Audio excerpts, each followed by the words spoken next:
زمانے میں مسلمان دنیا کی دولت کو اور دنیا کی چیزوں کو نعمت سمجھ کر استعمال بھی کر رہا ہے اور نعمت سمجھ کر اس کے حاصل کرنے کی کوشش بھی کر رہا ہے، لیکن اس کو یہ نہیں معلوم کہ سب سے بڑی دولت اور سب سے بڑی نعمت جو مسلمان کو اس زمانے میں صحابہ کے بعد ملی ہے، جو مسلمان کو صحابہ کے بعد سب سے بڑی دولت ملی ہے، جتنی بڑی دولت کسی مخلوق کو نہیں ملی، بلکہ اگر یہ بھی کہا جائے کہ ایمان صحابہ کرام کے بعد ایمان افضلیت کے اعتبار سے اور ایمان بالغیب ہونے کے اعتبار سے صحابہ کے بعد اگر دیا گیا ہے تو اس امت کو دیا گیا ہے۔ ہم نے ہر چیز کو نعمت سمجھا، ہر چیز کو دولت سمجھا اور اس کو حاصل کرنے کی ہر ممکن کوشش کی، لیکن اس زمانے میں مسلمان ایمان کو سب سے بڑی نعمت اور ایمان کو سب سے بڑی دولت نہیں سمجھتا، بلکہ خیال یہ پیدا ہو گیا ہے کہ ہم تو ایمان والے ہیں، ایمان کی ہمیں کیا ضرورت ہے۔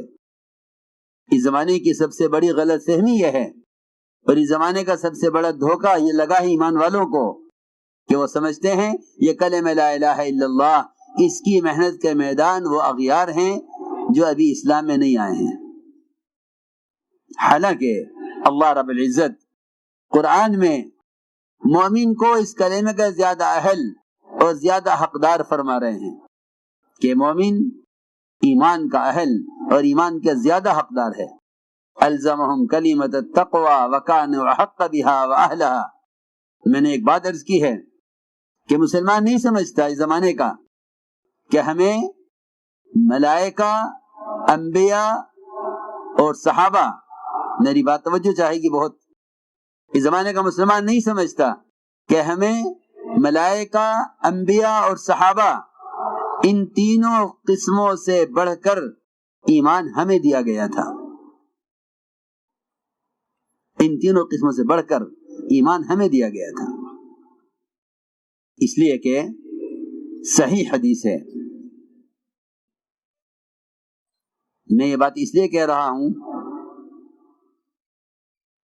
کہ اس وقت مسلمان جتنا ایمان سے غافل ہے، اعمال سے بھی اتنا غافل نہیں ہے جتنا ایمان سے غافل ہے، حالانکہ حقیقت یہ ہے کہ ایمان کے بغیر نہ اعمال پر استقامت ہو سکتی ہے، نہ ایمان کے بغیر اس کو باطل پر غلبہ مل سکتا ہے، نہ ایمان کے بغیر اللہ کے وعدے اس کے لیے پورے ہو سکتے ہیں، اور نہ ایمان کے بغیر اس کے کسی عمل میں اخلاص ہو سکتا ہے، اور نہ ایمان کے بغیر اسے اپنے دین پر استقامت ہو سکتی ہے۔ یہ جو بنیادی چیزیں ہیں، کیونکہ سارے وعدے یقین پر ہیں، سارا اخلاص یقین میں ہے، سارا غلبہ یقین پر ہے، لیکن اس سب کے باوجود اس زمانے کا مسلمان جتنا ایمان سے غافل ہے اتنا اعمال سے بھی غافل نہیں ہے۔ حالانکہ میں درمیان میں عرض کر دوں کہ علماء نے لکھا ہے کہ احکام کا علم عمل کے لیے مقصود ہے، بذات خود مقصود نہیں ہے۔ علم برائے عمل ہے، علم برائے علم نہیں ہے، علم برائے عمل ہے۔ جب علم برائے عمل ہے تو علم سے فراغت ہو جائے گی، لیکن ایمان برائے ایمان نہیں ہے۔ اللہ کی توحید کا بیان کرنا، اللہ کی توحید کو بیان کرنا بذات خود مقصود ہے۔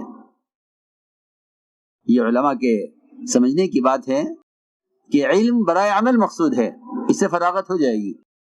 نماز کا علم اندر آ گیا ہے، اس کے مطابق نماز پڑھو، روزے کا علم اندر آ گیا ہے، اس کے مطابق روزہ رکھو، زکوٰۃ کا علم معلوم ہو گیا ہے، اس کے مطابق زکوٰۃ دو، حج کا علم اندر داخل ہو گیا ہے، اس کے مطابق حج کرو۔ آپ ہر نماز میں کتاب کھول کر نہیں دیکھتے کہ نماز کا طریقہ کیا ہے، آپ حج کرتے ہیں، حج کا طریقہ آپ کو معلوم ہے، آپ زکوٰۃ دیتے ہیں، آپ کو مال کی مقدار معلوم ہے اپنے، اور اس پر زکوٰۃ کی مقدار آپ کو معلوم ہے، لیکن ایمان سے مومن کو فراغت نہیں ہے۔ تو میں نے عرض کیا کہ وہ ایمان جو اس امت کو ملائکہ، انبیاء اور صحابہ سے بڑھ کر دیا گیا تھا، اس زمانے کے مسلمان نے سب سے زیادہ ایمان کو ضائع کیا ہے۔ صحیح حدیث ہے، یہ فرمایا حضور اکرم صلی اللہ علیہ وسلم نے اپنے صحابہ سے فرمایا کہ بتاؤ سب سے افضل ایمان کس کا ہے؟ پوچھا صحابہ سے افضل ایمان کس کا ہے؟ صحابہ نے عرض کیا کہ سب سے افضل ایمان تو ملائکہ کا ہو سکتا ہے۔ فرمایا کہ ملائکہ کا ایمان افضل ہونا کیا کمال ہے، ہونا ہی چاہیے۔ عرش کو وہ تھامے ہوئے ہیں، ہمیں تو عرش کے وجود پر ایمان لانا ہے کہ ہاں ہے، جنت دوزخ کے وجود پر ایمان لانا ہے کہ ہاں ہے، ہم بغیر دیکھے اس کو کہ ہے۔ لیکن ملائکہ جو جہنم کی باغیں تھامے ہوئے ہیں، وہ ملائکہ جو جہنم کے عذاب کو بڑھانے اور جہنم کے عذاب کے سارے نظام پر مسلط ہیں، وہ ملائکہ جو ہر وقت رکوع میں یا سجدے میں یا قومے میں یا قاعدے میں یا جلسے میں ہیں، جو سارے غیبی نظام میں فرشتے پھیلے ہوئے ہیں، ان سے بڑھ کر ایمان کس کا ہوگا؟ صحابہ نے عرض کیا کہ یا رسول اللہ افضل ایمان تو انہی کا ہو سکتا ہے جو ایک اللہ کے مقرب مخلوق ملائکہ ہیں۔ فرمایا ان کا ایمان ایسا کیوں نہ ہو، اور ان کا ایسا ایمان ہونے کیا کمال ہے؟ ان کا ایمان ایسا ہونا چاہیے کیونکہ وہ سارا غیبی نظام دیکھ رہے ہیں۔ صحابہ نے سوچ کر عرض کیا کہ پھر تو ایسا ایمان انبیاء علیہ السلام کا ہو سکتا ہے۔ آپ نے فرمایا انبیاء علیہ السلام کا ایمان ایسا کیوں نہ ہو، انبیاء کا ایمان ایسا کیوں نہ ہو کہ ان پر وحی آتی ہے، ان کے پاس ملائکہ آتے ہیں، جبرائیل وحی لے کر آتے ہیں، پھر بعد انبیاء علیہ السلام کو آسمان پر اٹھایا گیا، سارا نظام انہوں نے دیکھا۔ ادریس علیہ السلام نے آسمانوں کی سیر کی ہے، حضور اکرم صلی اللہ علیہ وسلم نے آسمانوں کی سیر کی ہے۔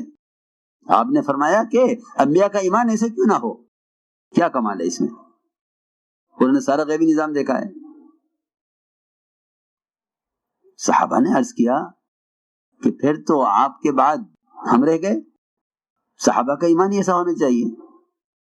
فرمایا کیوں صحابہ کا ایمان ایسا کیوں نہ ہو؟ وحی کو نازل ہوتے ہوئے دیکھ رہے ہیں، فرشتوں کا نزول دیکھ رہے ہیں غزوات میں، اور پھر میں تمہارے درمیان میں ہوں۔ آپ نے فرمایا میں تمہارے درمیان میں ہوں، تم مسلسل دیکھ رہے ہو آسمان سے وحی بھی آتے ہوئے، مسلسل دیکھ رہے ہو آسمان سے غیبی مددوں کے آتے ہوئے، تمہارا ایمان ایسے کیوں نہ ہو؟ جی ہاں، دیکھو سوچنے کی بات ہے۔ ملائکہ کا ایمان، انبیاء کا ایمان، صحابہ کا ایمان، ان سب کے ایمان کے بعد آپ نے فرمایا کہ سب سے افضل ایمان ان لوگوں کا ہے جو میرے بعد آئیں گے دنیا میں اور مجھے بغیر دیکھے صرف قرآن حدیث کو دیکھ کر میرے دین میں داخل ہوں گے، مجھ پر ایمان لائیں گے، جنہوں نے نہ مجھے دیکھا ہے نہ انہوں نے غیبی مددیں اور معجزات دیکھے ہیں، افضل ترین ایمان ان کا ہوگا۔ اللہ اکبر۔ پھر بھی مسلمان ایمان سے غافل ہے۔ لکھا ہے علماء نے کہ ایمان صحابہ کے بعد آنے والے، صحابہ کے بعد ایمان میں آنے والے مسلمانوں کا ایمان وہ افضل ترین ایمان ہے۔ صحیح حدیث ہے، یہ فرمایا حضور اکرم صلی اللہ علیہ وسلم نے اپنے صحابہ سے فرمایا کہ بتاؤ سب سے افضل ایمان کس کا ہے؟ پوچھا صحابہ سے افضل ایمان کس کا ہے؟ صحابہ نے عرض کیا کہ سب سے افضل ایمان تو ملائکہ کا ہو سکتا ہے۔ فرمایا کہ ملائکہ کا ایمان افضل ہونا کیا کمال ہے، ہونا ہی چاہیے۔ عرش کو وہ تھامے ہوئے ہیں، ہمیں تو عرش کے وجود پر ایمان لانا ہے کہ ہاں ہے، جنت دوزخ کے وجود پر ایمان لانا ہے کہ ہاں ہے، ہم بغیر دیکھے اس کو کہ ہے۔ لیکن ملائکہ جو جہنم کی باغیں تھامے ہوئے ہیں، وہ ملائکہ جو جہنم کے عذاب کو بڑھانے اور جہنم کے عذاب کے سارے نظام پر مسلط ہیں، وہ ملائکہ جو ہر وقت رکوع میں یا سجدے میں یا قومے میں یا قاعدے میں یا جلسے میں ہیں، جو سارے غیبی نظام میں فرشتے پھیلے ہوئے ہیں، ان سے بڑھ کر ایمان کس کا ہوگا؟ صحابہ نے عرض کیا کہ یا رسول اللہ افضل ایمان تو انہی کا ہو سکتا ہے جو ایک اللہ کے مقرب مخلوق ملائکہ ہیں۔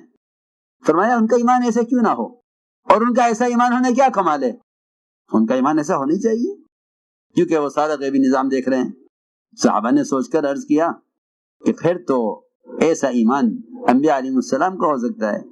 آپ نے فرمایا انبیاء علیہ السلام کا ایمان ایسا کیوں نہ ہو، انبیاء کا ایمان ایسا کیوں نہ ہو کہ ان پر وحی آتی ہے، ان کے پاس ملائکہ آتے ہیں، جبرائیل وحی لے کر آتے ہیں. پھر بعد انبیاء علیہ السلام کو آسمان پر اٹھایا گیا، سارا نظام انہوں نے دیکھا. ادریس علیہ السلام نے آسمانوں کی سیر کی ہے، حضور اکرم صلی اللہ علیہ وسلم نے آسمانوں کی سیر کی ہے. آپ نے فرمایا کہ انبیاء کا ایمان ایسے کیوں نہ ہو، کیا کمال ہے اس میں؟ انہوں نے سارا غیبی نظام دیکھا ہے. صحابہ نے عرض کیا کہ پھر تو آپ کے بعد ہم رہ گئے، صحابہ کا ایمان ایسا ہونا چاہیے. فرمایا کیوں صحابہ کا ایمان ایسا کیوں نہ ہو؟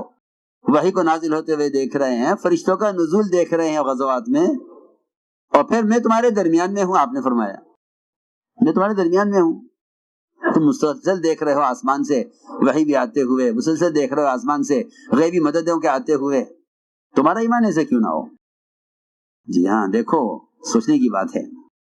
ملائکہ کا ایمان، انبیاء کا ایمان، صحابہ کا ایمان، ان سب کے ایمان کے بعد آپ نے فرمایا کہ سب سے افضل ایمان ان لوگوں کا ہے جو میرے بعد آئیں گے دنیا میں اور مجھے بغیر دیکھے صرف قرآن حدیث کو دیکھ کر میرے دین میں داخل ہوں گے، مجھ پر ایمان لائیں گے.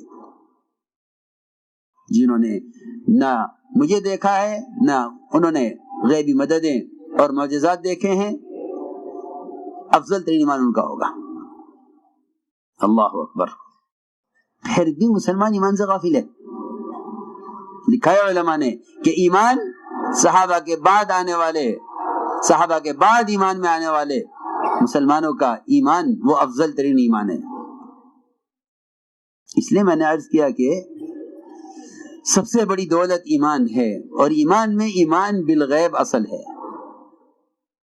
ایمان بالغیب اصل ہے جس میں مشاہدات، تجربات، ظاہری تمام نظام کائنات اس کا انکار کیے بغیر خدا کی قسم ایمان کا ذرہ بھی دل میں نہیں آتا ہے.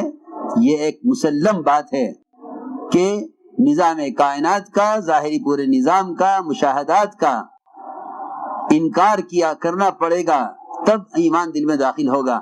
اگر نظام کائنات کو اصل سمجھتا ہے تو ایمان کی حقیقت تک کبھی، ایمان کی حقیقت کیا، ایمان کی ابتدا تک بھی کبھی رسائی نہیں ہوگی. کہ ایمان بالغیب اصل ہے. نظام کائنات کا، ظاہری پورے نظام کا، مشاہدات کا انکار کیا کرنا پڑے گا تب ایمان دل میں داخل ہوگا. اگر نظام کائنات کو اصل سمجھتا ہے تو ایمان کی حقیقت تک کبھی، ایمان کی حقیقت کیا، ایمان کی ابتدا تک بھی کبھی رسائی نہیں ہوگی. کہ ایمان بالغیب اصل ہے.